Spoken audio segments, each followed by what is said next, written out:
give women the vote? How preposterous. You would have to be joking. What do women know about politics? They are far too weak and emotional. They'll only vote for whomever their husband tells them to. A woman's place is in the home.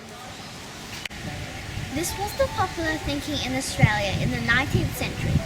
Women were considered inferior to men with very few legal rights, and it was generally believed that marriage was the only destiny and duty in life. Once married, they had even less rights, with everything they owned becoming the property of their husbands. Our place is in the home. It is our job to look after the comforts of our husbands. We cook, clean, and look after our babies. It's just the way it's always been.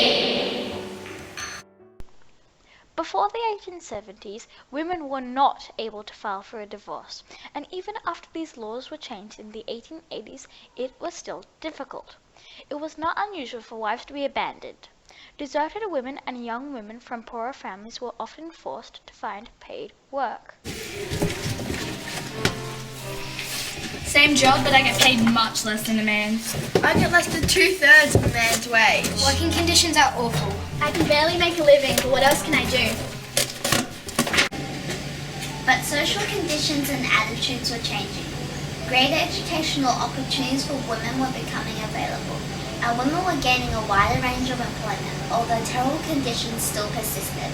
In 1882, the Social Purity Society was formed, with Mary Lee as the secretary.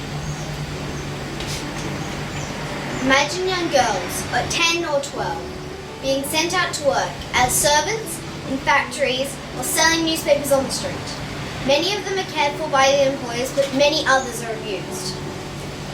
The Women's Christian Temperance Union was established in 1886. Our main aim is both temperance and Christianity across the country. We want to eliminate alcohol because it often leads to violence against women and children. Who do they think they are? Try and take away life's pleasures. Send them back to their homes where they belong. Some members of Parliament were sympathetic to the cause. Sir Edward Sterling was the first politician to propose in Parliament the idea of giving women the right to vote. There is no natural difference between the sexes except in strength, and both should equally participate in the government of the state. The Parliament agreed to Sterling's proposal, but no action followed, and another 6 bills also failed. In response, the South Australian Suffrage Bill was formed, with Dr. Sterling as the president and Mary Lee as the secretary. Working conditions were still hard, and the Depression in the 1890s meant that many more women had to seek work. In 1890, the Working Women's Trade Union was formed. Mary Lee visited factories where conditions were often cramped, dirty, with no bathrooms and little light and air.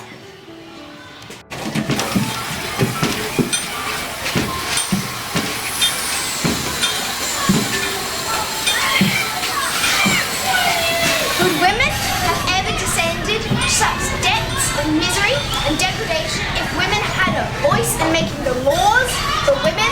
Let us be up and doing. In 1891, Catherine Helen Spence joined the Suffrage League and told the Premier, I'm in my 7th decade and I still have no more vote than a child of 3 years. In 1894, the Suffrage League circulated a petition demanding suffrage for all. The Women's Christian Temperance Union helped to gain signatures. The union helped to gather more than 8,000 of 11,600 signatures. Mary Lee travelled the countryside. From Mount Gambier, from Naracoorte to Port Pirie, she campaigned.